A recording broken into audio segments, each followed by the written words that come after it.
శ్రీ మహాగణాధిపతే నమః. సభాయ నమః. సభ నమస్కారం.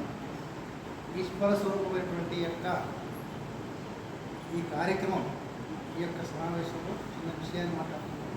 మాది హైదరాబాద్ సరూర్ నగర్ మండలంలో ఉండేటువంటి నా పేరు పప్పు రామచంద్రరావు, మా శ్రీమతి మరుడు గారు అతిసగోత్రం పూరి శర్మ, నా కూతురు అనురాధ, నా కుమారుడు సముద్ర భార్గవ, అర్చిత కుమారుడు సుజన్ కాశ్యప, మా మనవాడు హరిత అంబరీష, హర్ష అందరం కలిసి ఈరోజు స్వామివారి దర్శనానికి చేసి స్వామివారి వ్రత పూజా కార్యక్రమం నిర్వహించుకున్నాం అన్నవరం.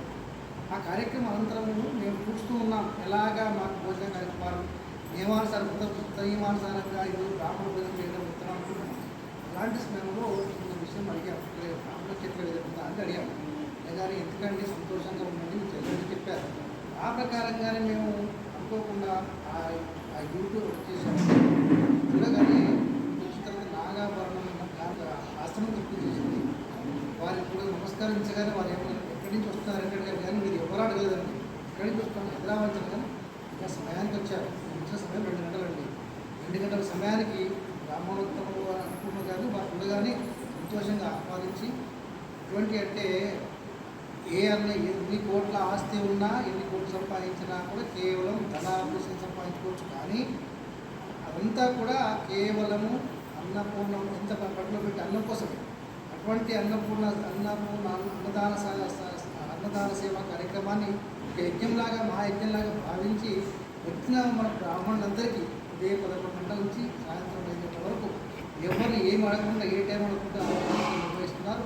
దీంతో పాటు ఎన్నో కార్యక్రమాలు, సేవా కార్యక్రమాలు, గోసేవా కార్యక్రమాలు, యజ్ఞ కార్యక్రమాలు నిర్వహిస్తున్నారు.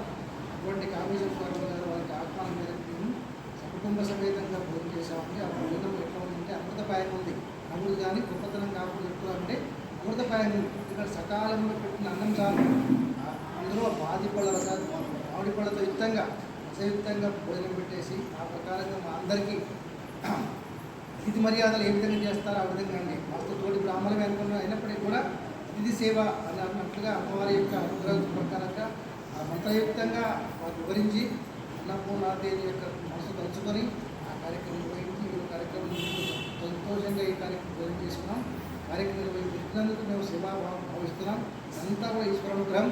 ఇప్పుడు అనుగ్రహ సేవాభావం ప్రకారంగా నాకే కాకుండా మన బ్రాహ్మణులు అనేవారు ఎవరైనా సరే అన్నవారం వచ్చిన అంటే ఈ మనందరం కూడా పాల్గొని వారి కార్యక్రమంలో భాగంగా మనం కూడా సేవతత్వంతో వారిని సహకరించుకుంటూ చేసుకుంటే అనేది నా కోరిక. ఆ ప్రకారంగా మేము కూడా హైదరాబాద్లో ఉంటాం కాబట్టి మా సమాజంలో ఎవరైనా అన్నవారం వెళ్తున్నారంటే వారికి అడ్రస్ ప్రకారంగా వారికి సమాచారం చేసి వెళ్ళండి, తప్పనిసరిగా కావాల్సిన భోజనం ఉంటుంది, కావాల్సిన విధి ఉంటుంది, మరి మర్యాద ఉంటుందని చెప్పేసి అనుకుని అందరం కూడా సహకరించి వారి సేవా కార్యక్రమాల్లో అంత ఈశ్వర సేవగా భావిద్దాం. వారి ఈశ్వర సేవగా భావించేసి ఈ కార్యక్రమాన్ని ఎవరైనా సరే ఏదంటే మానవ సేవ మాధవ సేవ అంటాం కదా, ఆ ప్రకారంగా అందులో ఈశ్వరుడే ఉన్నాడు. ఆ ఈశ్వర సేవ ఈ కార్యక్రమం నిర్వహించుకుంటూ అమ్మవారి అనుగ్రహం వల్ల, దయ వల్ల ఈరోజు కుటుంబ సమేతంగా సంపూర్ణ భోజనం ఆచరించి ఆ ప్రకారం తీసుకొని ఈ యొక్క అనుగ్రహం కార్యక్రమానికి వారికి ఆధార్ నమస్కారం చేసుకుంటూ సంస్థ యొక్క వివరాలు ఉన్నాయి. శ్రీ సత్యదేవ బ్రాహ్మణ నిత్యాన్నదాన సత్రము, అన్నవర కేంద్రము. ఈ యొక్క కేంద్రం చేతితో యూట్యూబ్లో సబ్స్క్రైబ్ చేసుకొని మనం అందరం కూడా ఈ యొక్క కార్యక్రమంలో తెలుసుకోవచ్చు. తప్పనిసరిగా అందరూ సహకరించుకోవచ్చు.